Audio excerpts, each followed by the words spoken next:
बिस्मिल्लाह الرحمن الرحیم۔ میں اپنی بیوی کے ساتھ خوش تھا جب اچانک ابا کی کال آئی جو بھائی کے ساتھ رہتے تھے۔ ابا نے روتے ہوئے کہا کہ مجھے اپنے پاس بلا لو، بہو کھانا نہیں دیتی اور بیٹا مارتا ہے۔ یہ سب سنتے میری بیوی نے اشارے سے سختی سے منع کیا تو میں نے بہانہ کر دیا کہ میں شہر سے باہر ہوں۔ 2 دن گزرے تھے جب ابا خود گھر آ گئے، پر بیوی نے باہر تالا لگا دیا اور بولی کہ تھک کر خود چلے جائیں گے۔ میں بے چین ہونے لگا۔ جب رات تیز بارش ہوئی تو میں نے بیوی سے چابی چھین کر تالا کھولا تاکہ باپ کو اندر لا سکوں، پر مجھ پر قیامت ٹوٹ پڑی کیونکہ کمرے میں ہلکی روشنی بکھری ہوئی تھی۔ دیوار پر لگے گھڑیال کی سوئیاں آہستہ آہستہ حرکت کر رہی تھیں۔ ٹیبل پر ایک کیک رکھا تھا جس پر ننھی ننھی موم بتیاں روشن تھیں۔ میں نے محبت بھری نظروں سے سامنے بیٹھے وجود کو دیکھا، میری بیوی نایاب، جس سے میری شادی کو 1 سال ہو گیا تھا۔ آج ہماری اینیورسری تھی اور میں نے اس دن کو خاص بنانے کے لیے اپنی پوری جان لڑا دی تھی۔ نایاب نے مسکراتے ہوئے موم بتیاں بجھائیں اور تالیاں بجانے لگیں۔ میں نے خوش ہو کر کہا، جانی اتنے خوبصورت ساتھ کا شکریہ۔ وہ ہنسی، اس کی وہ ہنسی جو میرے دل کو ہمیشہ دھڑکا دیتی تھی۔ شکریہ تو بنتا بھی ہے، وہ ایک ادا سے بولی، اتنی لمبی لائن کو اگنور کر کے تمہیں اپنا ساتھی جو چنا۔ وہ کھلکھلائی تو میں نے ہلکے سے سر کو جھکایا۔ یس مائی پرنسس، یہ شخص ہمیشہ کے لیے بے دام آپ کا غلام ہوا۔ تو وہ مسکرا دی۔ میں نے چمچ سے کیک کا ایک ٹکڑا اٹھایا اور اس کے لبوں کے قریب لے گیا۔ اس نے نرمی سیکنے والا لیا اور شوخی سے بولی، اب میری باری۔ وہ چمچ لے کر آگے بڑھی، لیکن عین اسی لمحے میرے فون کی گھنٹی بجی۔ میں نے موبائل اٹھایا تو اسکرین پر ابا کا نام جگمگا رہا تھا۔ رات کے اس پہر ان کا فون آنا کچھ عجیب سا لگا۔ میں نے جلدی سے کال ریسیو کی۔ السلام علیکم ابا، میں نے خوشگوار لہجے میں کہا، لیکن دوسری طرف سے آنے والی آواز نے میرے چہرے سے خوشی غائب کر دی۔ بیٹا مجھے اپنے پاس بلا لو، میں یہاں مزید نہیں رہ سکتا۔ ابا کی آواز کانپ رہی تھی جیسے وہ بہت دیر سے رو رہے ہوں۔ میری مسکراہٹ ایک لمحے میں معدوم ہو گئی۔ کیا بات ہے ابا، خیریت؟ تمہاری بھابھی کھانے کو نہیں دیتی اور تمہارا بھائی؟ ابا کی سانسیں تیز ہونے لگی، جیسے الفاظ ادا کرنا بھی ان کے لیے مشکل ہو۔ وہ مارتا ہے بیٹا، بہت مارتا ہے۔ میرا دماغ سن ہو گیا۔ میں کرسی پر سیدھا ہو کر بیٹھ گیا۔ کیا کہہ رہے ہیں ابا؟ بھائی ایسا کیسے کر سکتا ہے؟ بیٹا میں سچ کہہ رہا ہوں، میں یہاں ایک دن بھی مزید نہیں رک سکتا۔ تمہارے بھائی نے مجھ پر ہاتھ اٹھایا ہے، میری طبیعت بھی ٹھیک نہیں ہے۔ مجھے اپنے پاس بلا لو بیٹا، میں مزید یہ ظلم برداشت نہیں کر سکتا۔ میرے ہاتھ سے چمچ گر گیا اور نایاب نے فوراً میرا اترا ہوا چہرہ دیکھ کر پریشانی سے پوچھا کہ کیا ہوا۔ میں نے نظریں اٹھا کر اسے دیکھا، پھر آہستہ سے کہا، ابا کا فون تھا، وہ کہہ رہے ہیں کہ بھائی اور بھابھی ان پر ظلم کر رہے ہیں۔ نایاب کا چہرہ سخت ہو گیا۔ تو تم نے کیا کہا؟ میں نے الجھن میں موبائل کو گھورا۔ ابھی تو کچھ نہیں کہا، لیکن اگر ابا واقعی مشکل میں ہے تو مجھے کچھ کرنا ہوگا۔ نایاب نے ہاتھ آگے بڑھا کر موبائل مجھ سے لے لیا اور ایک سنجیدہ لہجے میں بولی، عقل سے کام لو یاسر، ہم خوش ہیں، پرسکون ہیں۔ اگر تم نے ابا کو یہاں بلا لیا تو سب کچھ برباد ہو جائے گا۔ تمہیں نہیں معلوم کہ بوڑھے لوگ کتنے ضدی ہوتے ہیں، لیکن وہ میرے والد ہیں۔ میں نے احتجاج کیا، اور میں تمہاری بیوی ہوں۔ نایاب کی آنکھوں میں غصہ جھلکنے لگا۔ مت بھولو کہ یہ گھر کس کا ہے۔ اگر تم نے انہیں یہاں لانے کا سوچا بھی تو میں یہ گھر چھوڑ دوں گی۔ نایاب کی باتوں نے مجھے اندر سے جھنجھوڑ کر رکھ دیا۔ میں ایک لمحے کے لیے بولا ہی نہیں۔ میرے ایک طرف میرا باپ تھا جو تکلیف میں تھا، اور دوسری طرف میری بیوی جس کے بغیر میری زندگی کا تصور بھی ممکن نہیں تھا۔ تمہیں فیصلہ کرنا ہوگا یاسر۔ نایاب کی آواز میں ٹھہراؤ تھا، مگر اس کے الفاظ میں دھمکی چھپی تھی۔ میں نے ایک گہری سانس لی اور پھر ابا کو بہانہ بنا کر کہہ دیا کہ ابا میں شہر سے باہر ہوں، جیسے ہی واپس آتا ہوں آپ سے بات کرتا ہوں۔ کال بند ہو گئی، لیکن میرے دماغ میں خیالات کی آندھی چل رہی تھی۔ مگر مجھے مسکرانا پڑا، کیونکہ میری امیر بیوی کو یہ پسند نہیں تھا کہ اس کی پہلی اینیورسری میں کسی قسم کی بدمزگی پیدا ہو جائے۔ وہ پہلے ہی مجھ سے چھوٹی چھوٹی باتوں پر خفا تھی، لہٰذا اپنی شادی کی پہلی سالگرہ میں پورے اہتمام سے اسی لیے منانا چاہ رہا تھا کہ پچھلی تمام خفگی ختم ہو جائے اور اس کا دل مجھ سے صاف ہو جائے، کیونکہ اس سے ناراضگی میں افورڈ ہی نہیں کر سکتا تھا۔ میری زندگی عجیب موڑ لیتے لیتے اچانک ایک ایسی سمت میں مڑ گئی تھی جس کا میں نے کبھی خواب میں بھی تصور نہیں کیا تھا۔ میں ایک عام سا ورکر تھا، ایک معمولی سا اسسٹنٹ جو فائلوں کے انبار میں دب کر گزارا کر رہا تھا۔ میرے خواب بہت بڑے نہیں تھے، بس ایک اچھی زندگی گزارنے کی خواہش تھی، لیکن قسمت نے میرے لیے کچھ اور ہی سوچ رکھا تھا۔ میری کمپنی کے باس کی بیٹی نایاب مجھ پر مر مٹی۔ وہ حسین تھی، دولت مند تھی اور سب سے بڑھ کر مجھے چاہتی تھی۔ پہلے پہل مجھے یقین ہی نہیں آیا کہ ایک امیر زادی میری طرف متوجہ ہو سکتی ہے، لیکن جب اس نے کھل کر اپنی محبت کا اظہار کیا تو میں بھی اس کے سحر میں گرفتار ہونے لگا۔ میری زندگی ایک پل میں بدل گئی۔ मैं जो पहले एक असिस्टेंट की कुर्सी पर बैठा था, दिन भर आदत व शुमार में उलझा रहता था, अब इस कंपनी का फाइनेंस डायरेक्टर बन चुका था। मेरी तनख्वाह कई गुना बढ़ गई थी। मेरे पास एक चमचमाती नई गाड़ी आ गई और एक पुरतायुश फ्लैट जो नायाब ने मुझे तोहफे में दिया था। मैं तो जैसे हवाओं में उड़ने लगा। वही लोग जो मुझे नज़रअंदाज करते थे अब मेरे आगे पीछे फिरते थे। दफ्तर में मेरा एक रोब और दबदबा था। बाहर की दुनिया में मैं एक अमीर आदमी की तरह जिंदगी गुजारने लगा। फिर एक दिन नायाब ने मुझे प्रपोज कर दिया। मैं हैरान था, खुश भी था और शायद खौफजदा भी, लेकिन मैंने फौरन हाँ कर दी। ये शादी मेरे लिए ख्वाबों की ताबीर थी। मैं एक आम आदमी से एक मुअज़्ज़ज़ दौलतमंद खानदान का दामाद बनने जा रहा था। शादी धूमधाम से हुई, हर तरफ खुशियां ही खुशियां थी, लेकिन मुझे क्या मालूम था कि ये खुशी महज एक शराब थी। शादी की पहली रात ही नायाब ने साफ लफ्जों में कह दिया था कि यासिर, मुझे तुमसे मोहब्बत है, लेकिन मैं अपनी ज़िंदगी में किसी और की मुदाखलत बर्दाश्त नहीं कर सकती। हम अलग थलग रहेंगे, किसी का कोई हक नहीं होगा कि हमारी ज़िंदगी में दखल दे, हत्ता कि तुम्हारे अपने वालिदैन का भी। मैंने उसकी बात को ज़्यादा संजीदगी से नहीं लिया। मुझे लगा कि वो बस अपनी आज़ादी बरकरार रखना चाहती है, लेकिन वक्त के साथ ये बात एक जंजीर बन गई जो मेरे वजूद को जकड़ने लगी। सबसे बड़ा फैसला ये था कि अब्बा को कहाँ रखूं। मैं चाहता था कि वो मेरे साथ रहें, लेकिन नायाब ने दो टोक कह दिया कि मैं या तुम्हारे वालिद। मैं बेबस हो गया। मैंने चाहा कि कम से कम अब्बा को अपने करीब किसी अच्छी जगह पर रख दूं, लेकिन नायाब ने साफ इनकार कर दिया। मैंने मजबूर होकर उन्हें अपने बड़े भाई के पास भेज दिया। शादी के बाद मेरी ज़िंदगी इतनी बदली कि मैं खुद को पहचान ही नहीं पाया। नायाब एक खूबसूरत ख्वाब की तरह थी, लेकिन हकीकत में वो एक ऐसी मलिका थी जिसके आगे मैं बस एक गुलाम था। मैं क्या पहनूंगा, कहाँ जाऊंगा, किससे मिलूंगा, क्या खाऊंगा, बल्कि सच बताऊं कि कितना सांस लूंगा, ये सब कुछ वो खुद तय करती थी और बदले में मुझे मनचाही ख्वाहिशात को हासिल करने का मौका मिल जाता। चूंकि सौदा बुरा नहीं था, इसीलिए मैं भी खामोशी से अपना वक्त गुजारने लगा। मुझे उसकी मोहब्बत पर कोई शक नहीं था, लेकिन ये मोहब्बत नहीं, कैद थी। मैं उसकी पसंद का खाना खाता, उसकी मर्जी के मुताबिक ज़िंदगी गुजारता। मेरी कोई अपनी राय, कोई अपनी ख्वाहिश नहीं रही थी। वक्त गुजरता गया और मैं इस ज़िंदगी का आदी होता गया। अब्बा कभी कभार फ़ोन करते, लेकिन मैं मसरूफियत का बहाना बनाकर ज़्यादा बात न कर पाता। मुझे मालूम था कि वो तकलीफ़ में है, लेकिन मैं कुछ नहीं कर सकता था। फिर एक दिन उनका फ़ोन आ गया। वो मेरे पास आना चाहते थे क्योंकि वो बड़े भाई और भाभी के रवैयों से शदीद नाला थे, लेकिन यहाँ मेरी ज़िंदगी तहबाला हो गई। उस वक्त तो मैंने उनके आगे बहाना कर दिया। 2 दिन गुजर गए और मैंने अब्बा को दोबारा फ़ोन नहीं किया, ना ही उन्होंने मुझसे कोई राब्ता किया। मैं चाहता था कि सब कुछ खुद ही ठीक हो जाए, लेकिन दिल बेचैन था। तीसरे दिन शाम के वक्त दरवाजे पर जोरदार दस्तक हुई।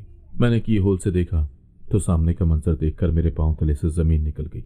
अब्बा मेरे लग्जरी फ्लैट के दरवाजे पर खड़े थे। उनके कपड़े मैले, चेहरा सर्द और आंखों में बेबसी की इंतहा थी। वो लरसती हुई आवाज़ में दस्तक देते हुए बोले और बोलते ही जा रहे थे, बेटा दरवाज़ा खोलो, मैं तुम्हारे पास आना चाहता हूँ। मेरी सांसें रुकने लगी। मेरे अब्बा, जिन्हें मैंने हमेशा मजबूत और पुरसुकून देखा था, आज टूटे हुए और बेसहारा लग रहे थे। मैंने दरवाजे के हैंडल पर हाथ रखा ही था कि अन उसी लम्हे नायाब तेजी से मेरे करीब आई और दरवाजे के हैंडल पर मेरे हाथ पर अपना हाथ रख दिया। उसका चेहरा सपाट था और चेहरे के तासुरात इंतहाई सख्त थे। क्या हुआ? दरवाजे पर कौन है? अब्बा, मेरे मुंह से फंसी फंसी आवाज़ निकली तो एकदम गुस्से से बोली, ये यहाँ क्यों आए हैं यासिर? उसकी आवाज़ बर्फ की तरह सर्द थी। मैंने बेबसी से कहा, नायाब, ये मेरे वालिद हैं, कहाँ जाएंगे ये जहाँ से आए हैं वहीं वापस चले जाएं। उसका लहजा जहर में बुझा हुआ था। मैं बोलना चाहता था कि मैं उनके लिए कुछ करना चाहता था, लेकिन मैं बेबस था। नायाब मेरे हर फैसले पर हावी थी। यासिर, तुमने इनका कोई ठेका नहीं उठा रखा था। तुम्हारे भाई और भावा जिन्हें अच्छे से रख सकते हैं, और ये उनका भी फ़र्ज़ है। तुम हर महीने इन्हें पैसे भेज देते हो, ये काफ़ी है। और दरवाजे से हट जाओ, ये थोड़ी देर बाद खुद ही चले जाएंगे। नायाब ने हुक्माना अंदाज में कहा तो मेरे हाथ कांप रहे थे। मेरे सामने वो बाप था जिसने मुझे पाला, मेरे लिए अपनी खुशियां कुर्बान की, और पीछे वो बीवी थी जिसने मुझे सब कुछ दिया, लेकिन मेरी मर्जी भी छीन ली। मेरे अंदर एक जंग छिड़ चुकी थी, एक ऐसी जंग जिसमें मैं खुद अपनी ज़ात से शिकस्त खा रहा था। मेरी आंखों में आंसू आ गए। मैंने दरवाजे के कीहोल से देखा। अब्बा मायूस से खड़े दरवाजे के खुलने का इंतज़ार कर रहे थे और ठंड में कांप रहे थे। रात हुई, आसमान पर बादल गरजने लगे और मूसलाधार बारिश शुरू हो गई। मैं न जाने किस बेचैनी में अब तक जाग रहा था। मेरी नज़रें खिड़की पर जमी थी जिस पर पानी की बूंदें खिड़की के शीशे से टकरा कर नीचे बह रही थी, जैसे किसी बेबस रूह की आंखों से आंसू बरस रहे हों। मैंने गैर इरादी तौर पर पर्दा सरकाया, खिड़की से बाहर झांका तो देखा कि अब्बा बारिश में भीग रहे थे और दीवार के साथ लगकर बैठे थे। मैंने फौरन खिड़की का पर्दा बराबर कर दिया और लेटकर छत को घूरने लगा, मगर मेरे जहन में सिर्फ एक ही मंजर घूम रहा था। अब्बा जो दरवाजे के बाहर भीग रहे थे, कांप रहे थे, और मैं कुछ भी नहीं कर पाया था। ज़मीर की जंग शिद्दत इख्तियार कर चुकी थी। ये वही बाप है जो तुम्हारे बचपन में तुम्हें कंधों पर बिठाकर मीलों चलता था। ये वही बाप है जिसने तुम्हारे लिए अपना आराम कुर्बान किया, और आज इसे बेयारो मददगार बाहर छोड़ रहे हो। मेरे दिल की धड़कन बेतरतीब हो गई। मैंने पहलू बदला और नायाब की तरफ देखा, जो अपने बिस्तर पर पुरसुकून नींद सो रही थी, जैसे कुछ हुआ ही ना हो। मुझसे बर्दाश्त नहीं हुआ। मैं उठा, खिड़की की तरफ गया और बाहर झांका। अब्बा अब भी वहीं दीवार के साथ लगे बैठे थे। बारिश से उनके कपड़े मुकम्मल भीग चुके थे, जिस्म थरथरा रहा था और सर झुका हुआ था। मेरे सीने में कुछ टूटने लगा। अब बस, मैंने खुद से कहा, और तेजी से दरवाजे की तरफ बढ़ा कि उसे खोलकर अब्बा को अंदर ले आऊं। लेकिन ये जानकर मुझे शदीद गुस्सा आया कि नायाब सोने से पहले दरवाजे को लॉक कर चुकी थी। मैं तेजी से नायाब की तरफ बढ़ा। नायाब, मैंने उसे झिंझोड़ा। वो नींद से बदमजा होकर बड़बड़ाई, क्या मसला है यासिर? सोने दो ना, चाबी दो। उसने मेरी तरफ हैरत से देखा, फिर हंसी, जैसे मैं कोई नासमझ बच्चा हूं। तुम मजाक कर रहे हो ना? नायाब, चाबी दो फौरन। मेरा लहजा सख्त था। हरगिज नहीं, उसने साफ इनकार कर दिया और तकिए के नीचे हाथ मारा। ये घर तुम्हारे बाप के लिए नहीं है, समझ आई? वो चले जाएंगे सुबह तक, फिक्र न करो। मेरी बर्दाश्त खत्म हो गई। मैंने तकिए के नीचे हाथ डाला, लेकिन नायाब ने मेरा बाजू पकड़ कर रोका। यासिर, मत करो ये, मुझे चाबी दो, वरना मुझसे बुरा कोई नहीं होगा। मैंने गुस्से से कहा और एक झटके से उसका हाथ हटा दिया। नायाब ने तेजी से चाबी को मुट्ठी में दबा लिया। ये चाबी नहीं मिलेगी यासिर, उसने गुस्से से कहा। मेरा खून खौलने लगा। मैंने उसकी कलाई पकड़ी और जोर से झटका दिया। वो चीख उठी और चाबी फर्श पर गिर गई। मैंने झपट कर चाबी उठाई और दरवाजे की तरफ दौड़ा। यासिर, रुक जाओ, मैं कह रही हूं कि रुक जाओ। नायाब चीखती रही, लेकिन मैं अब किसी चीज़ की परवाह नहीं कर रहा था। मेरे हाथ कांप रहे थे। मैंने कपकपाते हाथों से चाबी ताले में डालकर घुमाई। क्लिक की आवाज़ आई और ताला खुल चुका था। मैंने तेजी से दरवाज़ा खोला और बाहर भागा, लेकिन जैसे ही मैंने एक कदम बाहर रखा, मेरी सांस अलग में अटक गई। अब्बा ज़मीन पर बेहिस हरकत पड़े थे। उनकी आंखें बंद थीं। बारिश के कतरे उनके झुर्रियों भरे चेहरे पर गिर रहे थे और जिस्म मुकम्मल साकत था। अब्बा, मैं चीख पड़ा और उनके पास जाकर झुक गया। मैंने उनका चेहरा अपने हाथों में लिया। वो बर्फ की मानिंद ठंडे हो चुके थे। मेरे हाथ कांपने लगे। अब्बा, आंखें खोलो। कोई जवाब नहीं आया। अब्बा, खुदा के लिए कुछ तो बोलो। मेरी आवाज़ लरस रही थी, लेकिन अब्बा खामोश थे। बारिश मजीद तेज हो गई। मेरे दिल में खौफ का एक शदीद तूफान उठा। मैंने उनकी नब्ज़ चेक की और तब मेरे अंदर सब कुछ जैसे रुक गया। नब्ज़ चलने की समझ ही नहीं आ रही थी। मेरा दिल डूबने लगा और मेरे हाथ सुन्न हो गए। मैंने फौरन उनके सीने पर कान रखा, लेकिन कोई धड़कन भी सुनाई नहीं दे रही थी। नहीं नहीं, मैं सर हिलाता पीछे हटने लगा। नायाब दरवाजे पर खड़ी थी। उसका चेहरा अजीब सा हो गया। अलबत्ता न उसके चेहरे पर कोई खौफ था, न कोई पछतावा। तुमने ये क्या किया? मैं उस पर धाड़ा। मैंने कुछ नहीं किया यासिर, तुमने खुद फैसला किया था कि दरवाज़ा बंद रखोगे। मैंने तो सिर्फ तुम्हें रोका था। तुम्हारी कमजोरी की वजह से हुआ ही है। अगर तुम मर्द होते तो मेरी ना सुनते। अब मुझे ब्लेम मत करो। उसका लहजा सफाक था। मेरी आंखों में आंसू भर आए। मैंने अपने बाप की बेजान पड़ते जिस्म को देखा, जो बारिश में पड़ा था, और अंदर ही अंदर में टूटने लगा। बारिश थम चुकी थी, लेकिन मेरे दिल में जो तूफान दरपा था, वो थमने का नाम नहीं ले रहा था। अब्बा की बेजान जिस्म को देखकर मैंने जो अजियत महसूस की थी, वो किसी और ही सतह की थी। मेरी आंखों से आंसू बहते जा रहे थे। मेरे कानों में अब्बा की बातें गूंज रही थी। बेटा, मुझे अपने पास बुला लो, मैं मजीद नहीं रह सकता। मैंने उन्हें बुलाया नहीं, अंदर आने नहीं दिया, उन्हें बाहर भीगने दिया, और अब वो मुझे हमेशा के लिए छोड़कर जा रहे थे। अब्बा, मैंने दिल शिकस्ता आवाज़ में पुकारा और फिर रोने लगा। मैं उन्हें झिंझोड़ रहा था, जैसे किसी मुआवजे की उम्मीद हो। उसी लम्हे मेरे अंदर के बेबस बेटे ने हाथ जोड़कर दुआ की, या अल्लाह, मेरे अब्बा को कुछ मत होने देना। तभी दरवाजे पर खड़े पड़ोसी ने मेरी मदद की और हम अब्बा को फौरन अस्पताल ले गए। रास्ते भर में मेरी सांसें अटकी हुई थी। मेरा जहन कुछ सोचने के काबिल ही नहीं था। बस एक ही दुआ लबों पर थी कि मेरे अब्बा को कुछ न हो। अस्पताल पहुंचते ही डॉक्टर ने अब्बा को इमरजेंसी में दाखिल कर लिया। मैं बाहर बेबसी से बैठा उनका इंतजार कर रहा था। जब डॉक्टर बाहर आया और मेरी तरफ संजीदा नज़रों से देखा, आप अपने अब्बा से फ़ौरन मिले, लेकिन हम कुछ कह नहीं सकते। अगले 24 घंटे बहुत अहम है। मेरा दिल जैसे किसी ने मुट्ठी में जकड़ लिया। मैं लरसती टांगों से अब्बा के पास पहुंचा। उन्हें ढाल पड़े थे, आंखें नीमवा थीं, जैसे किसी शदीद थकन ने उन्हें तोड़ कर रख दिया हो। मैंने उनका हाथ थामा। उनके हाथ बर्फ की तरह ठंडे थे। अब्बा, मैं यहाँ हूँ, आप फिक्र न करें, आप बिल्कुल ठीक हो जाएंगे। मेरी आवाज़ भर आ गई। अब्बा ने मेरी तरफ देखा। एक नहीब सी मुस्कुराहट लबों पर आई और फिर उन्होंने आहिस्ता से आंखें बंद कर ली। मैं साकत खड़ा था, जैसे सांस लेना भी भूल गया हूँ। अगले 24 घंटे किसी क़यामत से कम न थे। मैं अस्पताल में रुका। मैं आपको फ़ोन पर इत्तला दी तो उसका रवैया बिल्कुल सर्द था। तुम तो हॉस्पिटल के ही होकर रह गए हो, ऑफिस का इतना सारा काम पड़ा है और तुम्हें ज़रा भी ख्याल नहीं। उसके अल्फाज मेरे दिल पर कूड़े की तरह बरसे, लेकिन मैं उस वक्त उससे उलझने की हालत में नहीं था। अल्लाह का करना ऐसा हुआ कि अब्बा बच गए। जैसे ही डॉक्टर ने मुझे ये खुशखबरी सुनाई, मैं सजदे में गिर गया। मेरी आंखों से आंसू बहने लगे, लेकिन इस बार ये खुशी के आंसू थे। अब्बा को अस्पताल से डिस्चार्ज कर दिया गया, लेकिन वो बहुत कमज़ोर हो चुके थे। अब उन्हें घर ले जाना एक आजमाइश से कम नहीं था। मुझे मालूम था कि नायाब के तेवर सख्त होंगे, लेकिन मैंने फैसला कर लिया था कि अब्बा मेरे साथ ही रहेंगे, चाहे कुछ भी हो जाए।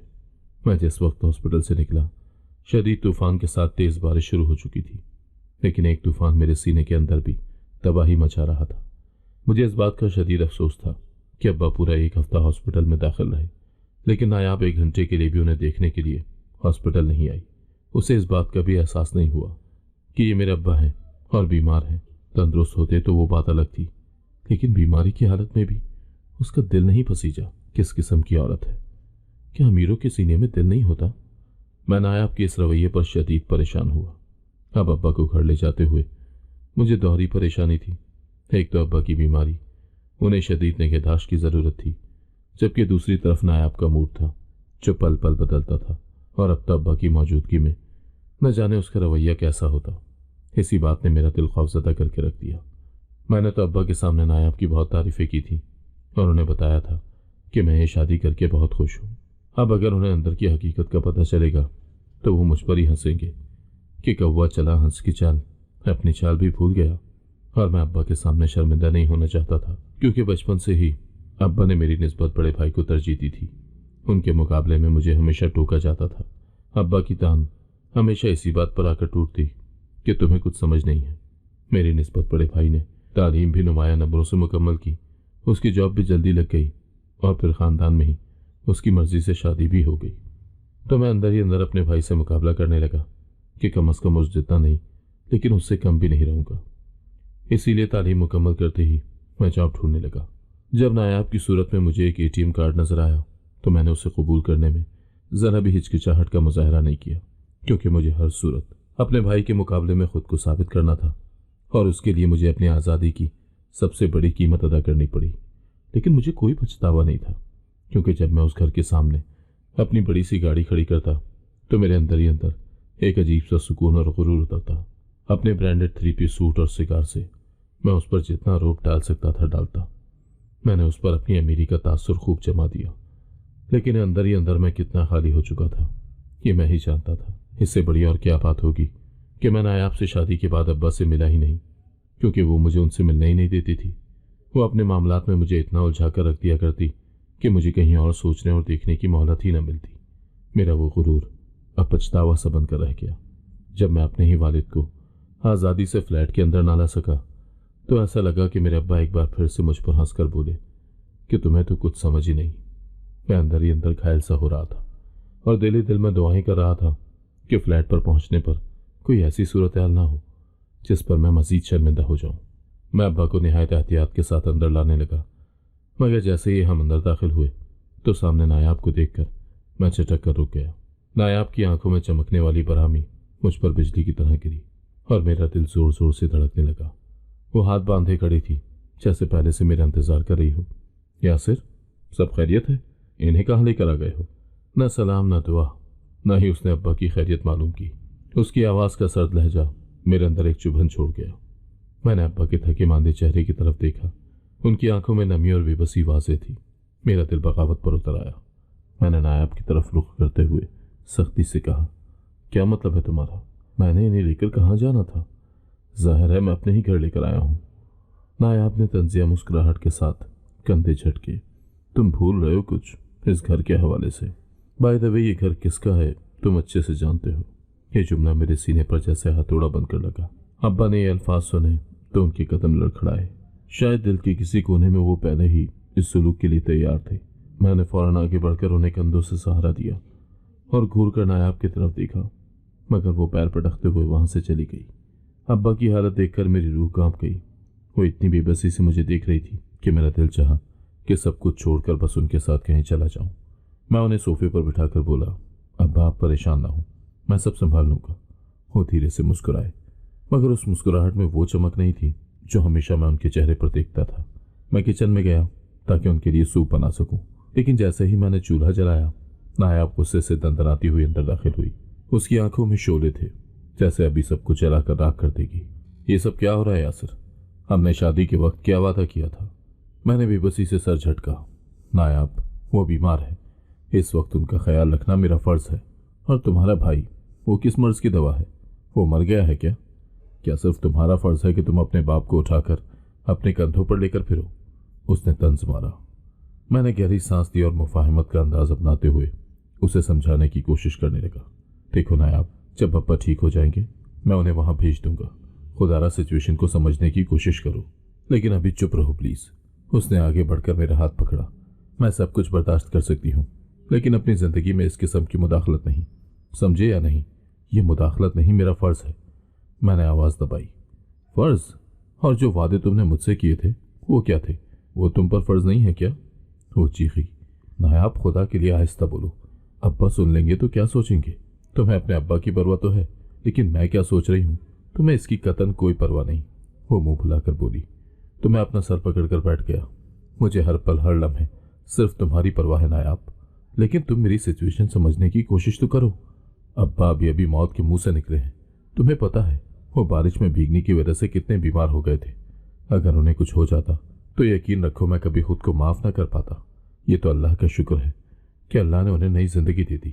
بس کچھ دن کے لیے برداشت کر لو، جو ہی وہ ٹھیک ہو جائیں گے میں انہیں واپس بھجوانے کا انتظام کر دوں گا۔ وہ کچھ لمحے مجھے گھورتی رہی، پھر پیر پٹکتی ہوئی باہر نکل گئی۔ لیکن اس کے بعد اس کا رویہ اور زیادہ تلخ ہو گیا۔ کبھی وہ کھانے کی میز پر برتن زور سے رکھتی، کبھی مجھ سے اتنی بدتمیزی سے بات کرتی کہ میں ابا کے سامنے شرمندہ سا ہو جاتا۔ لیکن ظاہر ہے کوئی بھی رد عمل نہ دے پاتا، کیونکہ میں جانتا تھا کہ چیزیں مزید بھیانک ہو جائیں گی۔ میں اپنی لائف میں بہت مشکل سے سیٹ ہوا تھا، اسی لیے پھونک پھونک کر قدم رکھ رہا تھا۔ میں جانتا تھا کہ میری زندگی کی یہ تمام آسائشیں نایاب کی مرہون منت تھیں، اور اب تو مجھے ان کی عادت ہو گئی تھی کہ ان کے بغیر تو تصور ہی محال تھا، اور میں نایاب کو ناراض کر کے اپنی پہلے والی زندگی میں نہیں آنا چاہتا تھا۔ اسی لیے بہت ہی صبر کے ساتھ میں نایاب کے رویوں کو برداشت کر رہا تھا کہ بس تھوڑے دن کی بات ہے، پھر ابا کو واپس بھائی کی طرف کسی نہ کسی طرح بھیج دوں گا، اور چیزیں دوبارہ سے میرے اور نایاب کے درمیان بہتر ہونے لگیں گی۔ اسی لیے میرا تمام فوکس ابا کی تیمارداری میں تھا کہ کسی طرح سے وہ بھلے چنگے ہو جائیں، اور میں اپنے مقصد میں بہت تیزی سے کامیاب بھی ہو رہا تھا، کیونکہ ابا کی حالت بہتر ہونے لگی۔ مگر جیسے ہی وہ ذرا سنبھلے، نایاب نے مجھ پر شدید دباؤ ڈالنا شروع کر دیا۔ اب تمہارے ابا کی طبیعت کافی بہتر ہو چکی ہے، تم اپنے بھائی کو کیوں نہیں بتاتے کہ وہ آ کر ان کو لے جائے؟ تو میں آہستہ سے کہتا کہ وہ وہیں سے تو آ رہے ہیں، اگر اسے اتنا خیال ہوتا تو کم از کم ان کے آنے کے بعد ایک فون کر کے ابا کی خیریت تو معلوم کر لیتا۔ اب جب تک ابا مکمل صحت یاب نہیں ہو جاتے میں انہیں دوبارہ سے اس جہنم میں کیسے بھیجوں؟ تو کیا سارا فرض تمہارا ہی ہے؟ وہ برہم لہجے میں بولی۔ کیسا بھائی ہے تمہارا؟ آخر کب اسے خیال آئے گا کہ وہ اپنے باپ کو لے کر جائے؟ وہ روز مجھے باتیں سناتی جیسے میرے صبر کا امتحان لے رہی ہو۔ اسی لیے ایک دن میں نے تنگ آ کر بھائی کو فون کیا، اور اگلے دن بھائی بھابھی کے ساتھ آ گیا۔ میں نے سکون کا سانس لیا، مگر بھابھی کے تاثرات دیکھ کر اندازہ ہو گیا کہ وہ ابا کو ساتھ لے جانے کے موڈ میں نہیں ہے۔ بھائی خاموشی سے بیٹھا رہا، مگر نایاب کے چہرے پر زہر گھولا تھا۔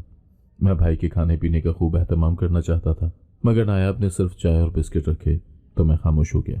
میں، بھائی اور بھابھی آپس میں باتیں کیے جا رہے تھے کہ اچانک نایاب نے طنزیہ لہجے میں پوچھا، ویسے آپ دونوں ابا کو لینے آئے ہو یا بس خیریت دریافت کرنے؟ بھابھی تو نایاب سے بھی 2 ہاتھ آگے کی چیز تھی، ایک دم تیزی سے بولی، کیا مطلب ہے تمہارا؟ مطلب بہت واضح ہے، नायाब ने हाथ बांध कर कहा, आप लोगों ने अब्बा को यहाँ छोड़ दिया और आराम से बैठ गए, लेकिन हमारी भी कोई जिंदगी है। हमने नहीं कहा था कि अब्बू को अपने पास रखो। भाभी का लहजा तल्ख हो गया। हमने नहीं रखा, वो खुद आए हैं। नायाब तड़प कर बोली। तो भाभी का लबो लहजा भी उसी जैसा हो गया। हाँ, तो अगर आ गए हैं तो थोड़ी खिदमत तुम लोग भी कर लो, क्या हर्ज है?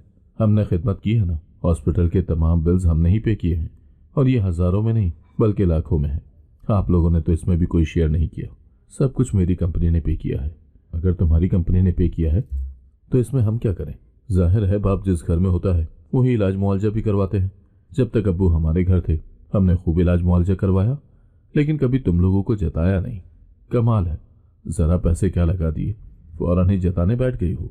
मैं जता नहीं रही, बस अब मैं ये बताने की कोशिश कर रही हूँ कि अब आप अपनी जिम्मेदारियां संभालें और इनकी देखभाल करें। जाहिर है हमें ऑफिस जाना होता है, जबकि आप तो घर में ही बैठी रहती हैं। आपके लिए तो कोई मसला भी नहीं। तो भाभी एकदम गुस्से से बोली, अब्बू इतने बीमार हैं, उन्हें अच्छे इलाज मुआवजे की ज़रूरत है। हम अभी अब्बू को रखने की पोजीशन में नहीं हैं। तो क्या हम पोजीशन में हैं? नायाब की आवाज़ ऊंची हो गई। यासिर के पास दौलत आ गई है, तो क्या अब ये सबकी जिम्मेदारी उठाएगा? मेरे जब्त की हद खत्म हो गई। बस करो नायाब, मैंने सख्त लहजे में कहा। क्यों, क्या गलत कहा है मैंने? तो मुझे खुद बताओ। ये इतने दिन हॉस्पिटल में रहे, तुम्हारे भाई ने आकर पता किया इनका? अब भी तुम्हारे बुलाने पर ये आए हैं। वो चीखी। नायाब अब बस कर दो, मेरे ख्याल में तुम काफ़ी बात कर चुकी हो। भाई और भाभी खामोश थे और अब्बा का चेहरा जर्द पड़ गया था। बेटा यासिर, तुम चुप रहो, लड़ो मत। वैसे भी मैंने अब नासिर की तरफ ही जाना है। मेरा दिल जैसे मुट्ठी में जकड़ लिया गया। मैंने अब्बा की तरफ देखा। वो इतने बेबस लग रहे थे कि मेरी आंखें भीग गईं। मैं सोचने लगा कि ऐसी अमीरी का क्या फ़ायदा अगर मैं अपने बाप की खिदमत भी न कर सकूं। मैंने नायाब को बेबसी से देखा, जिसने मेरी इज्जत की ज़रा भी लाज ना रखी। मैंने एकदम अब्बा से कहा, आप कहीं नहीं जा रहे जब तक मुकम्मल सेहतियाब नहीं हो जाते। मेरी बात अभी मुकम्मल भी ना होने पाई थी कि नायाब ने सख्त लहजा अपनाते हुए मेरी तरफ देखकर कहा, अगर नासिर भाई साथ ले जाना चाहते हैं तो आपको क्या मसला है? मेरी बर्दाश्त खत्म हो गई। नायाब, अगर अब्बू यहाँ नहीं रह सकते तो फिर शायद मैं भी यहाँ नहीं रह सकता। मेरे इस जुमले ने कमरे में खामोशी फैला दी। नायाब का चेहरा सफ़ेद पड़ गया। क्या मतलब? उसने आहिस्ता से कहा, मतलब ये कि अगर तुम मेरी सबसे बड़ी जिम्मेदारी को कबूल नहीं कर सकती तो फिर मैं भी अपनी ज़िंदगी के फैसले में आज़ाद हूँ। ये जुमला बोलकर मैंने अब्बा के कंधे पर हाथ रखा, जैसे उन्हें यकीन दिला रहा हूँ कि अब मैं कभी पीछे नहीं हटूंगा। नायाब ने कुछ कहने के लिए होंठ खोले, मगर कोई लफ्ज़ ना निकल सका। शायद उसे यकीन ही नहीं आ रहा था कि मैं इस हद तक जा सकता हूँ। और वो लम्हा जब मैंने अब्बा को सीने से लगाकर कहा, अब्बा आप कहीं नहीं जाएंगे, तो ड्राइंग रूम में बैठे हुए सभी लोगों को जैसे सांप सूंघ गया। सबसे ज़्यादा तो नायाब का मुंह खुले का खुला रह गया। उसे यकीन ही नहीं था कि उसका बेदाम गुलाम कभी यूं उसके सामने सर उठाकर बात करेगा। बल्कि आज मैंने सिर्फ उसके सामने सर नहीं उठाया, बल्कि अपने भाई और भावज के भी सामने अपनी इज्जत नफ्स को रोनने से बचाया। नायाब गुस्से से उठी और कमरे से चली गई। मेरे घर के हालात नायाब की वजह से इस कदर जहरीले हो चुके थे कि मेरे बड़े भाई ने मजीद यहाँ रुकना मुनासिब नहीं समझा और वो भाभी को लेकर हमारे घर से जल्द ही निकल गए। अब्बा मुझे कहते ही रह गए कि मैं उनके साथ चला जाता हूँ, तुम्हारी ज़िंदगी कहीं मेरी वजह से ख़राब ना हो जाए। बहू गुस्से की बहुत तेज़ है। तो मैंने उन्हें हौसला दिया और कहा, आप उसके मिजाज की फ़िक्र ना करें, वो पल में तोला और पल में माशा है, सब ठीक हो जाएगा, आप परेशान ना हो। मैं अपना फ़ैसला तो कर ही चुका था, लेकिन मुझे ये अच्छे से अंदाज़ा था कि अब मैं एक आतिश फशां पर खड़ा हूँ जो किसी भी वक्त फट सकता है। लेकिन मेरी हैरत की इंतहा न रही। जब मैं कमरे में आया तो नायाब खामोश ही रही। हालांकि वो खामोश रहने वाली असामी नहीं थी। मैं कुनखियों से उसे देखे जा रहा था। मेरे कान उसकी धमाकेदार आवाज़ सुनने के लिए बिल्कुल तैयार थे, लेकिन उसकी चुप टूट ही नहीं रही थी। तो मैं तेरे दिल में लरजने भी लगा कि कहीं वो मुझे छोड़ने का फैसला ही न कर डाले, क्योंकि उससे कुछ बैद नहीं था। वो जितना जल्दी मोहब्बत जताती थी उतनी ही जल्दी नफरत और बेजारी का इजहार करने में भी देर नहीं लगाती थी। वक्त के साथ साथ मुझे ये अच्छे से अंदाज़ा हो गया था कि वो मेरे फैसले से समझौता करने की कोशिश कर रही है, मगर उसकी ये खामोशी महज एक धोखा है। उसकी आंखों में मेरे वालिद के लिए एक अनजानी सी नफरत उभरने लगी थी। वो कुछ कहती तो नहीं थी, मगर उसके रवैये में आए बदलाव को मैं महसूस कर रहा था। मैं उसे खुश रखने की हर तरह से कोशिश करने लगा, उसे पहले से ज़्यादा वक्त देने लगा। अब्बा की तबीयत अब पहले से काफ़ी बेहतर थी, लिहाजा मैंने दफ्तर जाने का सोचा, क्योंकि उसका भी ज़्यादा वक्त घर की बजाय दफ्तर में गुजरता था। तो मैंने सोचा कि इस तरह उसके करीब रहने का मौका मुझे मिल जाएगा, क्योंकि घर में तो اس نے اپنا روم میرے روم سے الگ کر لیا تھا، لہٰذا میں نے 1 ہفتے بعد دوبارہ دفتر جانا شروع کر دیا۔ میرے کام کے اوقات سخت تھے، اکثر صبح نکلتا اور رات گئے لوٹتا۔ ایسے میں زیادہ تر ابا سے فون پر ہی بات ہو پاتی۔ میں جب بھی فون کرتا وہ سوئے ہوتے۔ ملازم اکثر ہی مجھے یہی اسٹیٹمنٹ دیا کرتے، اور اگر کبھی جاگ بھی رہے ہوتے تو ان کی آواز اتنی کمزور ہوتی کہ میں پریشان ہو جاتا۔ کچھ ہی دنوں میں محسوس کرنے لگا کہ ابا کی حالت مزید بگڑ رہی ہے۔ ان کی بھوک بھی کم ہو گئی تھی۔ سب سے زیادہ تکلیف دہ بات یہ تھی کہ وہ اکثر غنودگی میں رہتے۔ پہلے وہ میرا انتظار کیا کرتے تھے، اب وہ جیسے مجھ سے ملنے سے بھی قاصر ہو چکے تھے۔ ان کی رنگت پیلی پڑتی جا رہی تھی۔ مجھے فکر ہونے لگی اور میں نے فیصلہ کیا کہ انہیں کسی اچھے ڈاکٹر کے پاس لے کر جاؤں۔ مگر جیسے ہی میں نے یہ بات نایاب سے کی، وہ فوراً بدک کر بولی، ارے یاسر، اس میں اتنا پریشان ہونے والی کیا بات ہے؟ اگر تمہیں لگتا ہے کہ تمہارے ابا کو چیک اپ کی ضرورت ہے تو تمہیں اتنا پریشان ہونے کی کیا ضرورت ہے؟ ہمارے فیملی ڈاکٹر بہت ہی قابل ہیں، ایسے میں انہیں باہر لے کر جانے کی ضرورت ہی کیا ہے؟ میں کال کر دیتی ہوں، وہ انہیں گھر ہی آ کر دیکھ لیں گے۔ تو میں اس کی بات سن کر بہت حیران ہوا، اور مجھے اس بات کی خوشی بھی ہوئی کہ وہ میرے ابا کے لیے فکر مند ہوئی ہے۔ لہٰذا میں نے خوشی سے اس کے کندھے پر ہاتھ رکھتے ہوئے کہا، جیسے میری پرنسس کی خوشی، میں یہ معاملہ تمہارے ہاتھ میں دیتا ہوں، اور مجھے یقین ہے کہ تم اس معاملے کو بہت اچھے سے سلجھاؤ گی۔ تو وہ میری بات سن کر مسکرا دی، اور پھر واقعی اس نے میرے سامنے کھڑے کھڑے جب ڈاکٹر کو کال کر کے ساری صورتحال کے بارے میں بتایا تو مجھے نایاب پر بے پناہ پیار آیا۔ وہ اتنی تفصیل سے ڈاکٹر کو ساری صورتحال بتا رہی تھی کہ میں دنگ رہ گیا۔ آدھے گھنٹے کے اندر اندر ڈاکٹر ابا کے پاس آیا اور ان کا معائنہ کیا، اور پھر ہلکی سی مسکراہٹ کے ساتھ کہا، انکل بالکل ٹھیک ہے، ظاہر ہے اتنی بڑی بیماری کاٹی ہے تو کمزوری تو آئے گی، اور یہ کوئی اتنی بڑی بات نہیں ہے۔ میں چند طاقت کی دوائیاں لکھ دیتا ہوں، وہ آپ انہیں وقت پر پلا دیا کریں تو یہ بھلے چنگے ہو جائیں گے۔ ڈاکٹر کی بات سن کر میں کافی مطمئن ہو گیا، اور فوراً ہی میں نے ڈاکٹر کی تجویز کردہ میڈیسن منگوا لی۔ لیکن ابا کی صحت تو دن بدن گرتی ہی چلی جا رہی تھی۔ وہ کسی برف کی طرح بس گھلے ہی جا رہے تھے۔ میں ان کی صحت کی وجہ سے بے پناہ پریشان رہنے لگا۔ سمجھ ہی نہیں آ رہی تھی کہ آخر کروں تو کروں کیا۔ ڈاکٹر بھی آئے دن آ کر ان کا معائنہ کرتا اور مجھے تسلی دیتا، لیکن میرا دل انتہائی بے چین رہنے لگا۔ تو میں نے نایاب سے کہا، میں انہیں ایک بار ہاسپٹل لے چلتا ہوں۔ تو وہ میری بات سن کر ایک دم سے پھٹ پڑی اور بولی، آخر تم چاہتے کیا ہو؟ اتنے بڑے ڈاکٹر تمہارے ابا کو گھر آ کر دیکھ رہے ہیں اور تمہیں یقین نہیں آ رہا؟ باہر کا ڈاکٹر ہمارے فیملی ڈاکٹر سے زیادہ لائق ہے۔ تو میں اس کی بات سن کر خاموش ہو گیا، لیکن میں اندر ہی اندر مطمئن نہیں ہو رہا تھا۔ میرے دل میں کچھ کھٹکا سا بھی ہو رہا تھا۔ ابا کی حالت دن بدن خراب ہونے لگی، اور ہر بار جب میں کسی اچھے اسپتال لے جانے کا کہتا تو نایاب اسی ڈاکٹر کو بلا لیتی جو وہی پرانی بات دہرا دیتا۔ ایک دن میری کزن نازیہ ابا کو دیکھنے کے لیے ہماری گھر آئی۔ نازیہ میری خالہ زاد کزن تھی جو مجھ سے بے پناہ محبت کرتی تھی اور جسے میں بھی پسند کرتا تھا، مگر نایاب کی وجہ سے میں نے اسے چھوڑ دیا۔ اگر ہمارے درمیان نایاب نہ ہوتی تو شاید میری پہلی ترجیح نازیہ ہی ہوتی۔ نازیہ اب تک غیر شادی شدہ تھی، شاید میرے لیے امید رکھے ہوئے تھی۔ جانے کیوں مجھے اندر ہی اندر اس کے لیے پچھتاوا ہونے لگا۔ وہ اب بھی ویسے ہی تھی، خاموش طبع، آنکھوں سے بولتی ہوئی۔ اس نے جب ابا کو دیکھا تو فوراً چونک گئی۔ یاسر، ان کی حالت تو بہت خراب لگ رہی ہے، انہیں فوراً ہسپتال لے کر جاؤ۔ تو میں نے اسے بتایا کہ ہمارا فیملی ڈاکٹر ابا کا چیک اپ کرتا رہتا ہے، وہ کہتا ہے کہ بیماری اور بڑھاپے کی وجہ سے ان کی یہ حالت ہے۔ تو نازیہ نے نفی میں سر ہلاتے ہوئے کہا کہ کسی اور ڈاکٹر کو دکھانے میں آخر کیا حرج ہے؟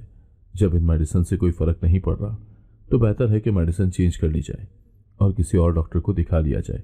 تو میں نے اس کی تائید کی، کیونکہ میرے دل میں بھی تو یہی چاہتا تھا کہ ابا کو کسی اور ڈاکٹر کو دکھا دینا چاہیے، لیکن نایاب کی وجہ سے میں اپنے فیصلے پر عمل درآمد نہیں کر پاتا تھا۔ لیکن خوش قسمتی سے اس دن نایاب گھر پر نہیں تھی، لہٰذا میں نے موقع غنیمت جانا اور ابا کو فوراً ہاسپٹل لے گیا۔ چیک اپ کے بعد ڈاکٹر نے جو رپورٹ میرے ہاتھ میں تھمائی وہ پڑھ کر میرے پیروں تلے سے زمین نکل گئی۔ انہیں آہستہ آہستہ زہر دیا جا رہا ہے، اسی لیے ان کی یہ حالت ہو رہی ہے۔ میرے دماغ میں جیسے دھماکہ ہوا۔ گھر میں میرے اور نایاب کے علاوہ تیسرا کوئی بھی نہیں تھا، تو یہ سب کون کر رہا تھا؟ یہ سمجھنے میں مجھے دیر نہ لگی۔ گویا نایاب میرے معصوم اور کمزور باپ کو مارنا چاہتی تھی۔ یہ خیال آتے ہی میرے جسم میں خون کھولنے لگا۔ میں نے کبھی سوچا بھی نہیں تھا کہ جس عورت کی زندگی کی خوشی میرے لیے مقدم تھی وہ مجھ سے میرے باپ کی زندگی چھیننے کی کوشش کرے گی۔ میری آنکھوں میں آنسو آ گئے۔ میں کتنا بے وقوف تھا کہ نایاب پر اندھا اعتماد کرتا رہا۔ میں نے اپنے والد کو ضروری علاج کے بعد نازیہ کے گھر لے جا کر کہا کہ جب تک میں ان کے لیے کوئی اور بندوبست نہیں کر لیتا तुम इन्हें अपने पास रखो। और फिर एक मोटी रकम निकालकर मैंने नाजिया के हाथ पर रखी। नाजिया ने गुस्से से मेरी तरफ देखा। ये पैसे रखो अपने पास यासिर, हर रिश्ता पैसों से नहीं खरीदा जा सकता और ना ही अपनाया जा सकता है। मुझे शर्मिंदगी महसूस हुई। मैंने अब्बा को नाजिया के हवाले किया और घर वापस आया। अब मेरे जहन में सिर्फ एक ही सवाल था कि नायाब से बदला कैसे लूं। मैं नायाब को वही सज़ा देना चाहता था जो उसने मेरे वालिद के लिए सोची थी, मगर मैं ये सब जज्बात में आकर नहीं करना चाहता था। मैं उसे सोच समझ कर बर्बाद करना चाहता था। मैंने उसे जब बताया कि मैंने सिर्फ उसकी खुशी के खातिर अब्बा को वापस भेज दिया है, तो वो हैरत से मेरी तरफ देखने लगी। तो मैंने उसे कहा, मुझे तुम्हारी खुशी से ज़्यादा कुछ भी अजीज़ नहीं है। तो वो खुशी से मेरे सीने आ लगी। मैं उसके सामने ऐसे बन गया जैसे मुझे कुछ पता ही नहीं है कि वो मेरी गैर मौजूदगी में अब्बा के साथ क्या कुछ करती रही। मैंने उससे पहले से भी ज़्यादा मोहब्बत जतानी शुरू कर दी। मैं उसे महंगे तोहफे देने लगा, उसे बाहर घुमाने ले जाने लगा ताकि वो ये समझे कि मैं अब भी उसकी काबू में हूँ। और फिर मैंने अपने मंसूबे पर अमल दरामद करना शुरू कर दिया। लिहाजा सबसे पहले मैंने घर के मुलाजमीन पर काम करना शुरू किया। उन्हें वो इज्जत दी जो उन्हें कभी भी इस घर में नहीं मिली। उनकी तनख्वाहें बढ़ा दी, उनकी इतनी वेलफेयर की कि नायाब से ज़्यादा अब मेरी वफादारी का दम भरने लगे वो। और फिर मैंने बहुत ही आसानी के साथ उनसे उगलवा लिया कि अब्बा को किस चीज़ में जहर मिला कर दिया जाता था। मैंने बहुत ही तरीके से नायाब के खिलाफ तमाम शवाहिद इकट्ठे कर लिए जिसमें उसका जहर देने का सबूत भी शामिल था। फिर मैंने वो वार किया जिससे नायाब की दुनिया हिल गई। एक रात मैंने बातों ही बातों में नायाब से कुछ फाइल्स पर उसके दस्तखत ले लिए। उसको शायद ये अंदाज़ा भी नहीं था कि वो क्या कर बैठी है। असल में मैंने सारा बिजनेस अपने नाम पर करवा लिया और उसे पता भी न चलने पाया। कुछ दिन के बाद मैंने अपने वकील के ज़रिए नायाब के खिलाफ मुकदमा दर्ज करवा दिया। जब पुलिस हमारे घर आई तो नायाब शर्मदा रह गई। ये क्या हो रहा है? तुम्हें अपने जराइम की सज़ा मिल रही है नायाब। तुमने मेरे वालिद को जहर दिया और अब तुम्हारे खिलाफ सबूत मौजूद हैं। नायाब दिल मिला गई। यासिर, तुम ऐसा नहीं कर सकते। यही तो मैंने तुमसे कहना था नायाब, तुम मेरे साथ ऐसा नहीं कर सकती थी। नायाब को पुलिस ने गिरफ्तार कर लिया। वो चीख रही थी, मगर अब कुछ नहीं हो सकता था। उसकी तमाम मनकूला और गैर मनकूला जायदाद का मैं अब इकलौता वारिस था। वो अब चाहकर भी अपने लिए एक अच्छा वकील नहीं कर सकती थी क्योंकि उसके पास फूटी कौड़ी भी नहीं थी। नायाब को उसके किए की सज़ा मिल गई तो मेरे दिल में ठंडक पड़ गई। मैं सीधा नाजिया के पास गया। अब्बा को देखा, वो अब पहले से बहुत बेहतर लग रहे थे। तो मैंने तशक्कुर आमेज़ नज़रों से नाजिया की तरफ देखा कि अगर वो ना होती तो शायद मेरे अब्बा इस दुनिया में ही ना होते। वो नायाब के हाथों में सिसक कर मर जाते और मुझ बेवकूफ़ को पता भी न चलता। मैंने अब्बा के पास जाकर उनका हाथ थाम लिया। अब्बा, अब मैं आपको कभी अकेला नहीं छोड़ूंगा। तो मेरी बात सुनकर अब्बा की आंखों में आंसू आ गए। उस दिन मैंने ये जाना कि ज़िंदगी में सब कुछ पैसा नहीं होता, बल्कि मुखलिस रिश्ते इंतहाई ज़रूरी होते हैं। लिहाजा मैंने बहुत सोचने के बाद बिलाखिर नाजिया से निकाह का फैसला किया। मेरी बात सुनकर फरते जज्बात से नाजिया का चेहरा गुलनार हो गया। अगर आपको आज की कहानी पसंद आई है तो वीडियो को जरूर लाइक कीजिएगा और अपने दोस्तों के साथ भी शेयर कीजिएगा। और हाँ, अगर आपने अभी तक हमारा चैनल सब्सक्राइब नहीं किया तो जरूर सब्सक्राइब करें। मिलते हैं कल एक नई और दिलचस्प कहानी के साथ। अल्लाह हाफिज।